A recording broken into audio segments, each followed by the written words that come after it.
साथियों, सभी को नमस्ते। फलित ज्योतिष पाठ 78 में आप सभी का स्वागत है। बात चल रही थी भाव भावेश और कारक की। भाव और भावेश को हमने पिछले वीडियो में जो है क्लियर किया था कि भाव भावेश किसे कहते हैं। भाव आपको बताया था कि भाव जो है ये सारे 1 2 ये भाव लिखा हुआ है, प्रथम द्वितीय तृतीय चतुर्थ पंचम, ये भाव लिखा हुआ है हरे से। तो भाव, ये भाव होता है तो हमेशा भाव यही रहेगा, प्रथम भाव द्वितीय भाव, ये भाव सारे भाव रहेंगे, 12 भाव होते हैं। उसके बाद भावेश की बात की गई थी, इसी भाव के स्वामी। तो भाव का स्वामी कौन होगा? भाव का स्वामी जो राशि होगी, राशि का स्वामी। जैसे यहाँ मीन राशि है तो मीन राशि के स्वामी गुरु है, मेष का स्वामी मंगल है, वृष का ये 2 का स्वामी जो है वृष, और वृष का स्वामी शुक्र। ये 3 लिखा है तो मिथुन तीसरी राशि है, मिथुन इसका राशि है और इसका स्वामी है। इसी तरह से ये राशि, ये बात पिछले हो गई थी। आज बात कारक की करते हैं। तो कारक, सर्वप्रथम कारक को आप जानिए, कारक होता क्या है। कारक की बात करेंगे तो कारक जो है, कारक के 2 वो होते हैं। एक जो है एक स्थिर कारक, स्थिर कारक, और दूसरा होता है चर कारक, चर कारक। तो स्थिर कारक और चर कारक, आज स्थिर कारक और चर कारक की बात होगी। स्थिर कारक क्या है? स्थिर कारक वो होता है कि जो स्थिर रहे, ऐसा कारक जो इन भावों का कारक हो और कभी न बदले। कुंडली किसी भी लग्न की हो, किसी भी राशि की कुंडली हो, लेकिन वो उसी भाव का कारक रहेगा, वो हमेशा कारक रहता है। ये पूर्व के अध्याय में इसको क्लियर किया जा चुका है, लेकिन आज हम फिर भी आपको पुनः जो कर देते हैं, क्योंकि कारक पे चल रहा है, क्योंकि इसी पे पूरी कुंडली भाव भावेश और कारक पे ही सारा फल कथन टिका हुआ है। अगर भाव भावेश और कारक को हम अच्छी तरह से समझ गए तो निश्चित तौर पे जो है फल कथन कहने में हम बहुत ही सटीकता से बहुत नज़दीक पहुँच के और उसको जान लेंगे। क्योंकि भाव भावेश कारक तीनों के बल एक ही समय में जन्म हुए व्यक्ति के, एक ही समय में जन्म हुआ है, लेकिन उनके फलों में अंतर आ जाता है। तो अंतर आने का कारण यही भाव भावेश और कारक होता है। भाव भावेश कारक अलग अलग हो जाते हैं, या भाव भावेश और कारक में कोई बलवान होता है, कोई कम बली होता है, तो जिसके कारण फल में अंतर आता है। तो इसको समझना बहुत जरूर आवश्यक है। तो आज हम अब बात कर रहे हैं, सबसे पहले स्थिर कारक की बात करते हैं। तो स्थिर कारक क्या होता है? तो स्थिर कारक को हम ये नीले से लिख दे रहे हैं कि कारक कौन कौन से हैं। जैसे सूर्य है, तो सूर्य कहाँ का कारक है? सूर्य जो है ये प्रथम भाव का, नीले से हम लिख दे रहे हैं। सूर्य जो है कारक कहाँ का है? नीले से जो लिखा होगा वो प्रथम भाव का कारक है। अब प्रथम भाव का कारक क्यों है? ये आरोग्य, सूर्य को जो है ये भी माना गया है कि सभी सूर्य के बिना जीवन नहीं है। सूर्य के बिना जीवन नहीं है तो व्यक्ति जीवित ही नहीं रहेगा। तो सूर्य ही जो है व्यक्ति को जीवन देता है और आरोग्यता देता है, मान सम्मान देता है, इज्जत देता है। तो सूर्य बहुत महत्वपूर्ण है। तो शरीर के लिए सबसे ज़्यादा महत्वपूर्ण कौन होता है? सूर्य। तो सूर्य जो है प्रथम भाव का कारक है। और सूर्य जो है दूसरा क्या है, कहाँ का कारक हो जाता है? सूर्य, यहाँ के बाद सूर्य जो है कारक जो है नवम, सूर्य को पिता का भी प्रतिनिधित्व प्राप्त है, पिता हमने लिखा है। तो सूर्य नवम भाव का कारक है, तो यहाँ का भी सूर्य कारक हो जाता है। कहाँ का? यहाँ का भी कारक सूर्य होता है। तो सूर्य यहाँ का भी कारक हो गया, नवम यहाँ का हो गया, यहाँ का हो गया। और पिता का कारक सूर्य हुआ, इसलिए नवम का भी सूर्य ही कारक होता है। नवम भाव है, भाव का कारक है।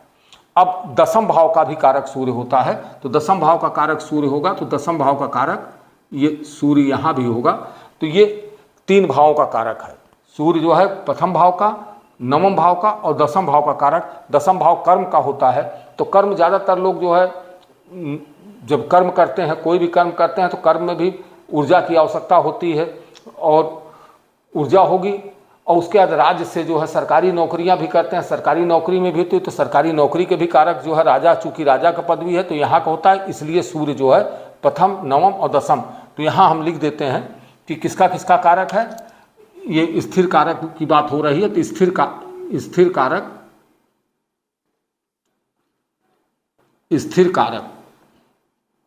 स्थिर कारक में पहला ग्रह जो हुआ, कौन हुआ? सूर्य हुआ।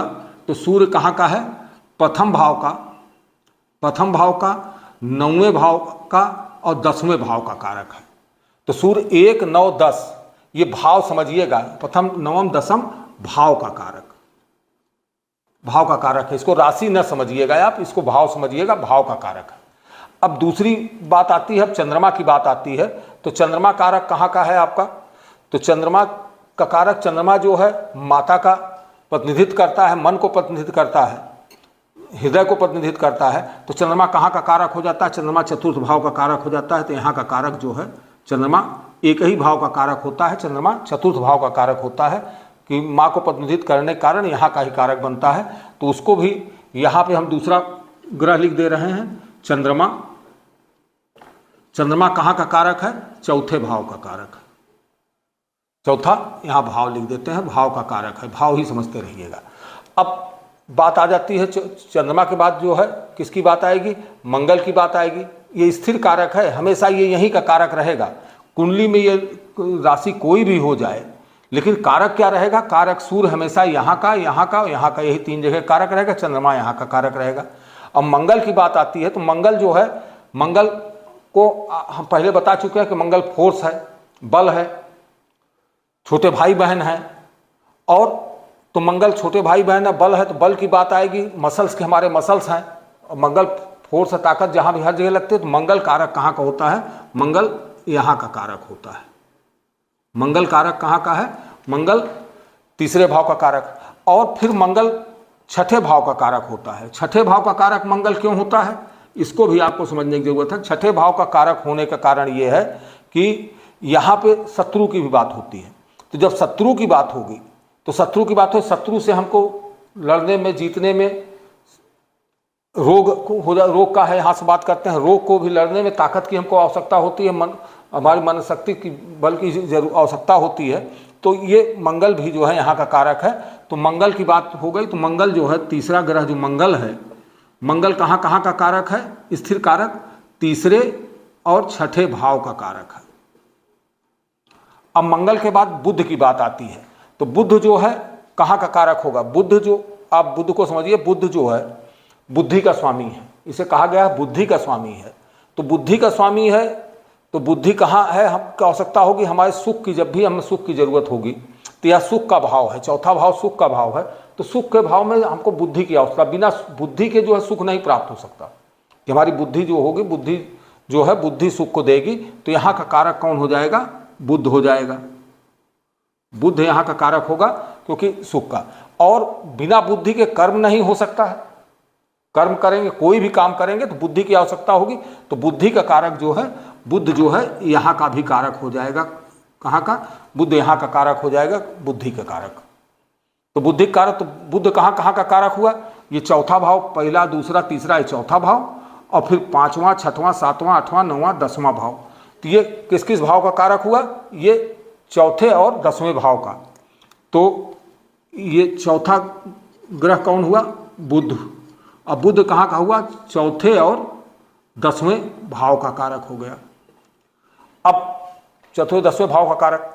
अब यहाँ पे जो है स्थिर कारक में बुध के बाद बृहस्पति की बात आती है, गुरु की। इसे गुरु भी कहते हैं, बृहस्पति। बृहस्पति कुंडली में क्या होता है? हमारा सुख का कारक है, हमारे जो है ध्यान का कारक है, ध्यान, इससे ध्यान का, हमारे संस्कारों का कारक, हमारे जो है गुरुओं का कारक, ज्ञान का कारक।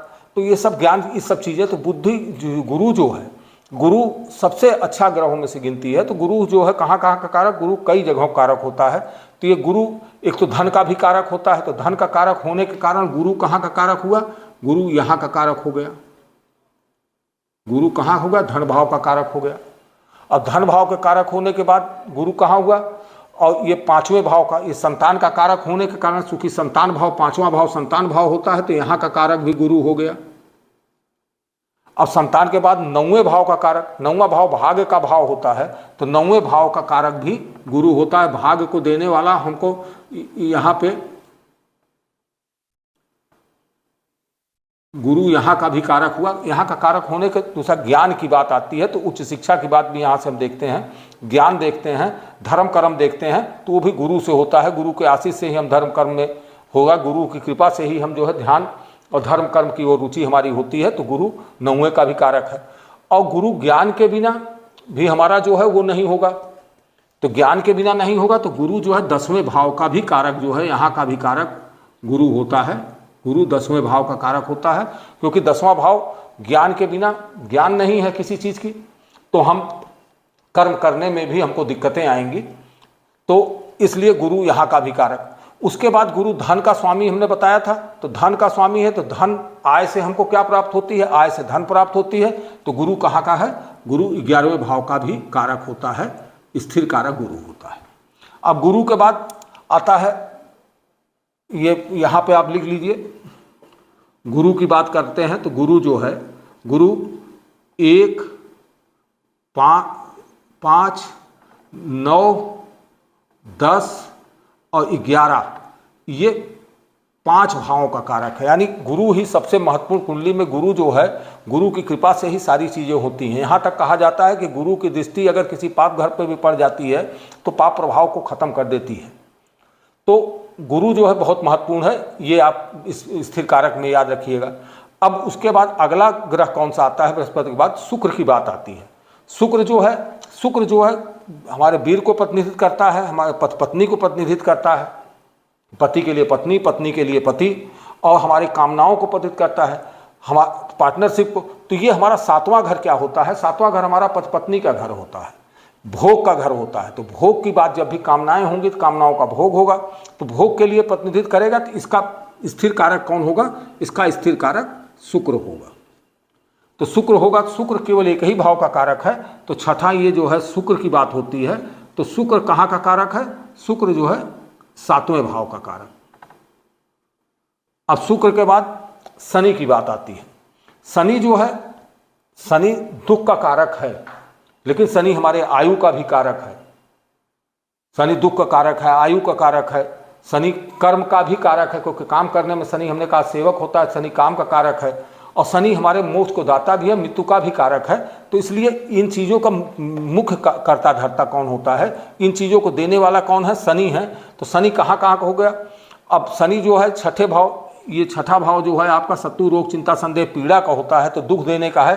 तो शनि की यहाँ पे, शनि की जो है, शनि की बात होगी, शनि यहाँ का कारक है। उसके बाद शनि कहाँ का कारक है, 8वें भाव का कारक, 8वां आयु भाव होता है। तो आयु भाव का कारक भी कौन है, शनि है। आयु को देने वाला शनि है, आयुकर्ता कहे जाते हैं ये। तो शनि आयु का कारक, और शनि आयु के कारक के बाद ये शनि जो है 9वें भाव का कारक भाग, शनि जो है 10वें भाव कर्म भाव की बात करते हैं। तो शनि जो है कर्म भाव का भी कारक यहाँ का है।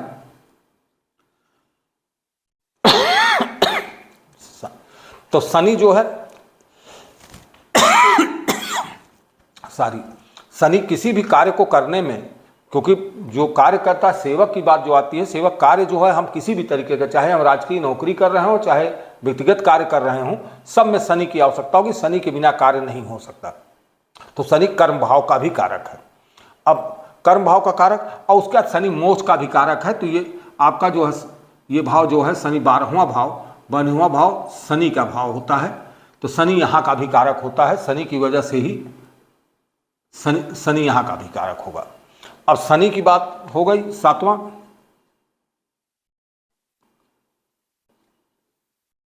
शनि जो है, शनि कहाँ कहाँ का कारक है, शनि आपके छठे का कारक है, 8वें का कारक है, और 10वें का कारक, और 12वें का कारक, 12वें भाव का कारक। तो ये 12 भाव के कारक हो गए आपके, ये स्थिर कारक हुए। तो स्थिर कारक आपने जाना। अब चर कारक की बात होती है। तो चर कारक की बात, स्थिर कारक, इसको आप नोट कर लें, नोट कर लिए होंगे। तो अब हम इसको बता देते हैं ना, तो पीछे करके आप नोट कर लेंगे। अब बात आती है स्थिर कारक की। स्थिर कारक की बात आती है। तो स्थिर कारक जो है, ये स्थिर कारक की बात हुई थी। अब चर कारक की बात हम करते हैं। तो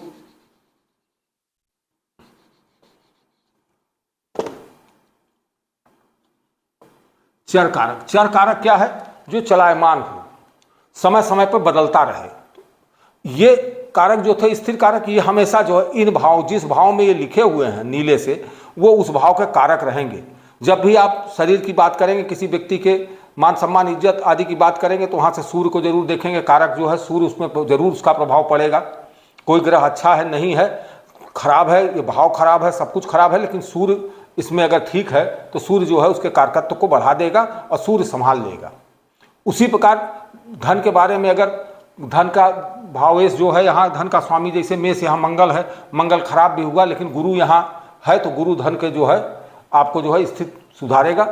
इसी प्रकार जिस भाव का जो कारक होगा उस भाव को जो है बल देगा। कौन देगा? उसका कारक जो है उसको। जिस प्रकार हमारे परिवार में घर होता है तो हमारे जैसे पिता, किसी भी परिवार में आप उदाहरण के तौर पर सोचिए, पिता जो है करता रहता है, लेकिन मान लीजिए पिता न रहे, पिता न रहे तो उस घर का कारक कोई न कोई कारक होता है। तो हो सकता है कि आपके पिता के बाद जिम्मेदारी किसी दूसरे की हो, तो कारक तो जिसका हो वो चाचा का हो, बाबा का हो, दादा का हो, कोई हो, तो जो है वो कारकत्व तो संभालेगा, उस परिवार की जो है जिम्मेदारी वो वहन करता। तो उसी प्रकार से प्रत्येक भाव की जिम्मेदारी ये ग्रह जो उस भाव के कारक हैं, स्थिर कारक हैं, वो निश्चित रूप से उस भाव को, कारकत्व को जो है संभालेंगे, उसको देखेंगे, उनकी दृष्टि रहती है, वो उसको जो है बचाते हैं। अब जो चर कारक की बात आती है, चर कारक मतलब चर समय अनुसार बदलता है। जैसे प्रश्न आएगा, अब पत्नी से संबंधित प्रश्न आया तो पत्नी से संबंधित, तो आप जान रहे हैं कि पत्नी संबंधित प्रश्न है तो 7वां भाव है, इसका स्थिर कारक कौन है? शुक्र है, शुक्र की बात होगी। लेकिन यहीं पे इसका भावेश कौन है? भावेश इसका बुध हुआ, 6 है राशि, कन्या राशि है, बुध हुआ, तो बुध भी यहाँ का कारक हुआ। तो यही बुध जो कारक यहाँ का हुआ वो बदल सकता है। हो सकता है भावेश यहाँ का जो हो, भावेश यहाँ जो है 1 हो, मेष लग्न हो, मेष लग्न होगा तो मंगल यहाँ का भावेश हो जाएगा, तो भावेश यहाँ का कारक हो जाएगा।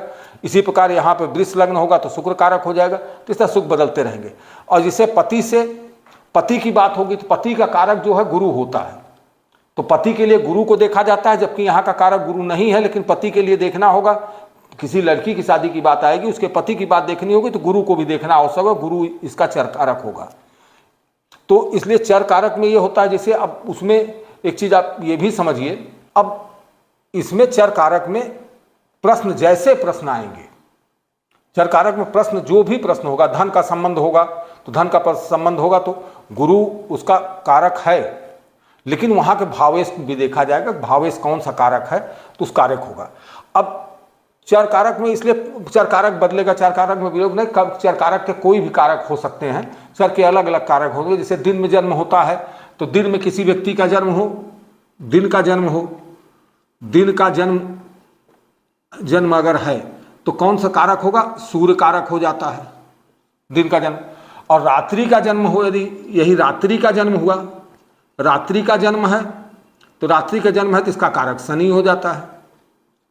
संतान का कारक, संतान का दिन में जन्म हो, ये जो है ये जन्म कारक, ये जन्म के लिए प्रश्न में आएगा, जन्म की बात आती है तो दिन में जन्म होगा तो सूर्य कारक हो जाता है, और रात्रि में जन्म होता है शनि हो जाता है। इसी प्रकार अब माता के लिए जन्म हो तो दिन में जन्म हो, दिन में जन्म है और माता के लिए देखना है तो दिन में जन्म है तो चंद्रमा को देखा जाता है। और रात्रि में जन्म हो, रात्रि में जन्म होता है तो शुक्र को देख लिया जाता है। अब गोद लिए हुए बच्चे की देखने की बात आ जाए, गोद लिए हुए बच्चे की बात आती है, कहीं प्रश्न में आता है कि बच्चा गोद लेंगे कि नहीं लेंगे, गोद लिए हुए बच्चे की बात आएगी तो वहाँ कारक कौन हो जाएगा? वहाँ बुध कारक हो जाता है। जबकि संतान का कारक कौन होता है? संतान का कारक आप स्पष्ट रूप से दे रहे हैं, स्थिर कारक क्या है? गुरु है। संतान का कारक गुरु है, लेकिन गोद लिए हुए बच्चे की बात होगी तो इसकी ये बात, तो इस तरह से इस प्रश्नगत निर्णय लेने में हमारे चर कारक की बात आएगी, जो आगे कुंडली जैसे से चलती जाएगी वैसे वैसे चर कारक की बात होती जाएगी। अब इसके बाद हम योग कारी की बात कर लेते हैं। योग कारक जो है, अब योग कारक ग्रह कौन होते हैं? अब यहाँ चर कारक के बाद योग कारक जो है, योग कारक, अब योग कारक भी आपको हम पहले बता चुके हैं कि केंद्र और त्रिकोण, तो 1, 5, 9 आप सीधे सीधे आप जा रहे हैं, पहला भाव, 5वां भाव और 9वां भाव ये हमेशा योगकारी होते हैं। योगकारी जो होंगे कौन से? 1, 5, 9 योगकारी होगा, इसके स्वामी हमेशा शुभ फल देते हैं। 1, 5, 9 भाव के स्वामी सदा शुभ फल देते हैं। शुभ फल देते हैं। तो सभाशुल, तो 1, 5, 9 का स्वामी कोई भी, जैसे इस कुंडली में एक का स्वामी गुरु है, 5 का स्वामी चंद्रमा है, 9 का स्वामी जो है आपका मंगल है, तो इसमें योगकारी कौन से हुए? तो ये हमेशा शुभ देने वाले फल कि गुरु मंगल और चंद्रमा, गुरु मंगल और चंद्रमा हमेशा इसमें शुभकारी हो जाएंगे। इस कुंडली में गुरु मंगल चंद्रमा हमेशा शुभकारी देंगे। फिर केंद्र की बात आई थी कि त्रिकोण की बात, जो त्रिकोण की बात हुई, तो 1, 5, 9 त्रिकोण कहा जाता है। त्रिकोण हमेशा जो है योगकारी होगा। और पूर्ण, इसके बाद योगकारी केंद्र की बात आती है। केंद्र 1, 2, ये 3 और 4, ये 4 भाव अंदर के बीच के जो केंद्र, इसको प्रथम भाव, चतुर्थ भाव, सप्तम भाव और दसम भाव, ये चारों भाव 1, 4, 7, 10, 1, 4, 7 और 10 केंद्र भाव इसको कहते हैं केंद्र भाव। केंद्र भाव भी शुभकारी होते हैं। कभी कभी अपनी शुभता ये खो देते हैं। तो शुभता कब खोते हैं? कि जब इनकी शुभता कब होती है? जब ये लग्न के शत्रु हो जाते हैं। ये पहले पाठों में आ चुका है कि लग्न के शत्रु जब भी होंगे, कि लग्नेश जो है, लग्नेश 12 गुरु है, गुरु के शत्रु। अब इस कुंडली में आप देखें तो गुरु के शत्रु कौन है? कोई गुरु के शत्रु ये मित्र 9 है, ये गुरु ही का घर है। 3, 6 बुध है, ये उनसे समभाव रखते हैं, तो इसमें कोई शत्रु नहीं है। तो इसमें सभी, तो केंद्र के ये 1, 4, 7, 10 ये शुभ भी हो सकते हैं, अशुभ भी हो सकते हैं, कि शुभकारी हैं, लेकिन कभी कभी अपनी शुभता खो देते हैं। कभी कभी अपनी शुभता खो देते हैं। अब कब खोते हैं? जब ये केंद्र के शत्रु, जब ये लग्नेश के शत्रु होते हैं। लग्नेश के शत्रु होने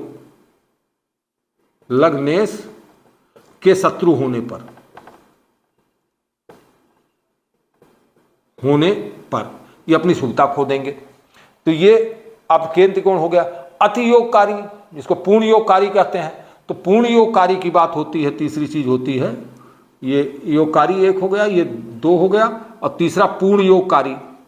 ये सब पहले आ चुका है, यदि पिछले पाठ आपने पढ़ा है तो आपको ये याद होगा कि पूर्ण योगकारी केंद्र और त्रिकोण का स्वामी, कि यहाँ का भी स्वामी हो, यहाँ का भी स्वामी हो। इस कुंडली में कोई भी ऐसा ग्रह नहीं है कि जो केंद्र और त्रिकोण का स्वामी है। इसलिए नहीं, जो केंद्र और त्रिकोण, कि केंद्र का भी स्वामी हो और यहाँ का भी स्वामी हो। तो केंद्र और त्रिकोण का स्वामी, केंद्र और त्रिकोण का स्वामी, त्रिकोण का स्वामी पूर्ण योगकारी होता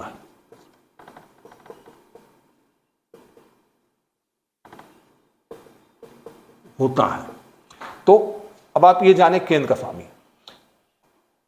अब योगकारी आपने समझ लिया कि योगकारी जो है केंद्र त्रिकोण के योगकारी होते हैं। इसी प्रकार एक चीज और याद रखने की है कि लग्नेश, लग्न का जो भाव होता है, लग्नेश का स्वामी, क्योंकि ये केंद्र भी होता है और त्रिकोण भी होता है। पहला, 5वां और 9वां भाव जो है ये त्रिकोण कहा जाता है, और पहला, चौथा, 7वां और 10वां भाव केंद्र कहा जाता है। तो लग्नेश हमेशा केंद्र और त्रिकोण दोनों का स्वामी होगा। तो एक चीज ये भी याद रखिए आप कि लग्नेश जो होगा, लग्नेश जो है कभी अशुभ फल नहीं देता। लग्नेश केंद्र और त्रिकोण का स्वामी होता है, तो लग्नेश हमेशा जो है ये शुभ फल ही देगा, शुभ फल देगा। लग्नेश हमेशा शुभ फल ही देगा। इसके बाद एक चीज ये देखिए, लग्नेश को जो है, लग्नेश को दोष नहीं लगता।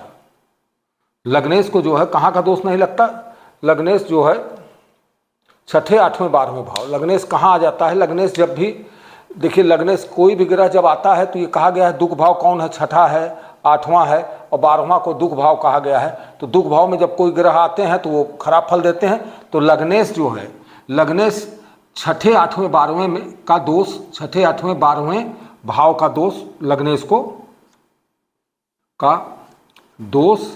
लग्नेश को नहीं लगता। लग्नेश को नहीं लगता।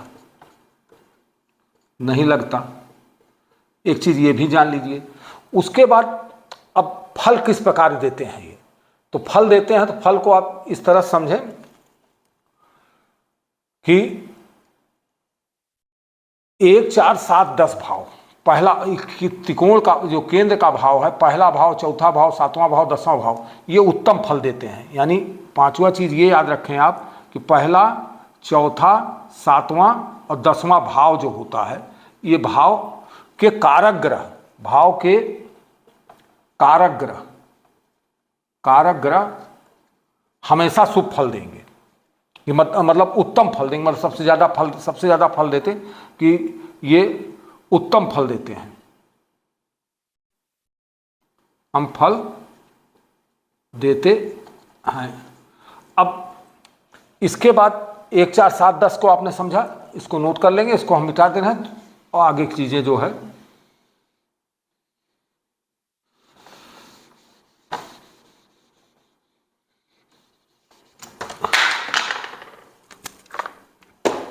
अब 1 4 7 10 के बाद 2 5 8 और 11, अब 2 5 8 11 भाव के कारक मध्यम फल देते हैं, मध्यम फल देते हैं। अब सेम उसी के आगे के 1 4 7 10 जो है उत्तम फल देगा, 2 5 8 11 मध्यम फल देगा, और फिर 3 6 9 और 12 भाव के कारक जो है निम्न फल देंगे, निम्न फल प्रदान करते हैं।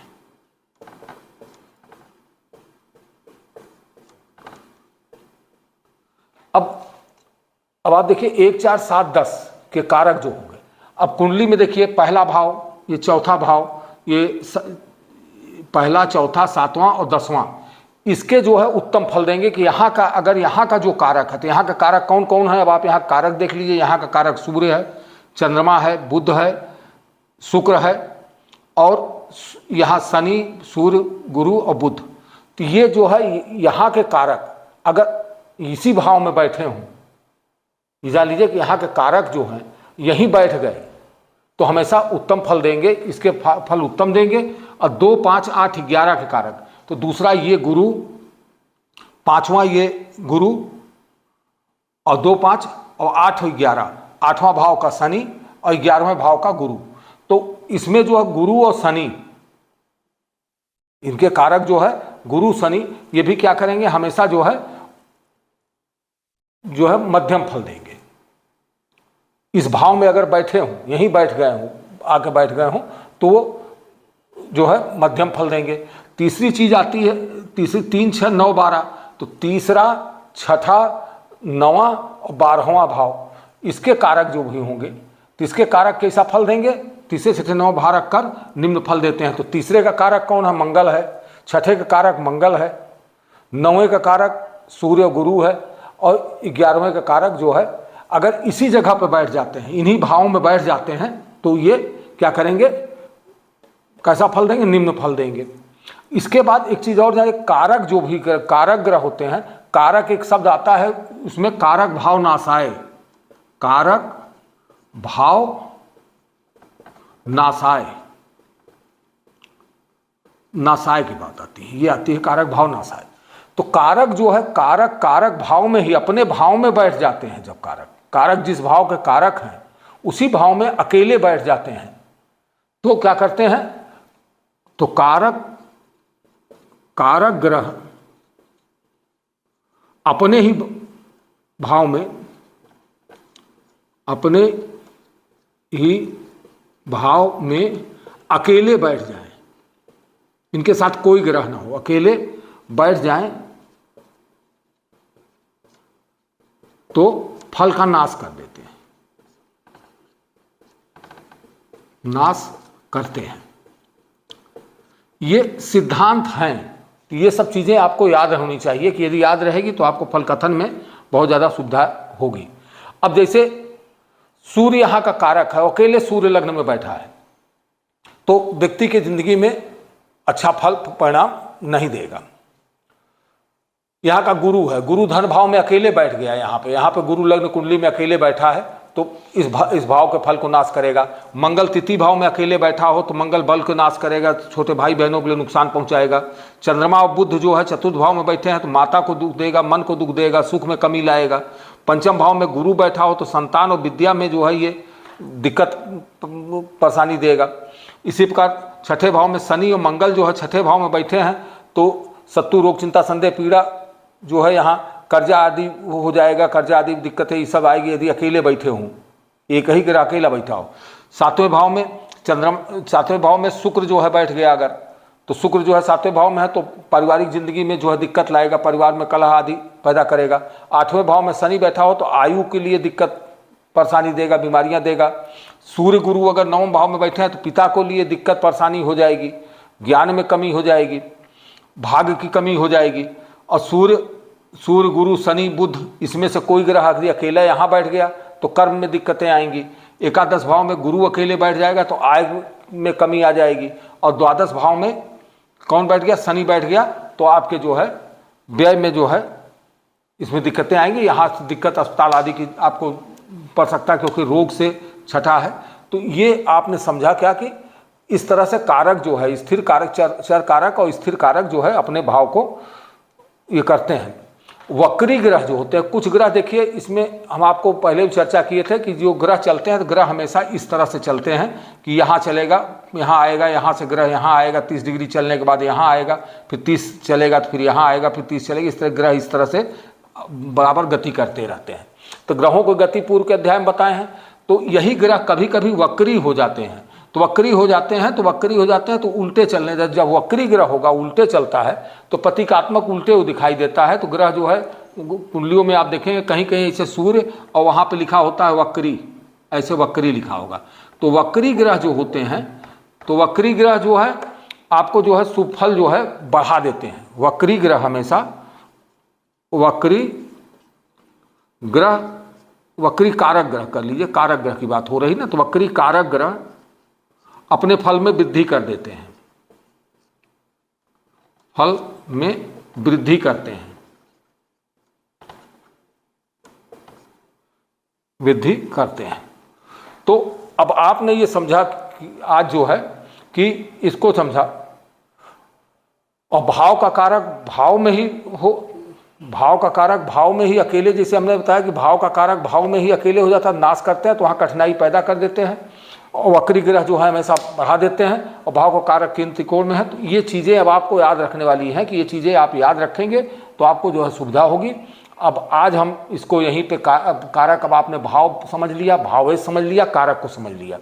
अब इसको आप थोड़ा ध्यान से पढ़े रहेंगे तो अगली बार कल हम कुंडली में इन्हीं सभी को समावेश करते हुए ये जो कुंडली हमने बनाई थी, इस कुंडली के 12 भाव का, कल 12 भाव का हम विश्लेषण करेंगे कि आपको ये भी पता लगे कि 12 भाव को फलकथन कैसे कहा जाए। ये जो कुंडली थी अब कल हम इसमें हटा देंगे, कल कुंडली केवल रह जाएगी।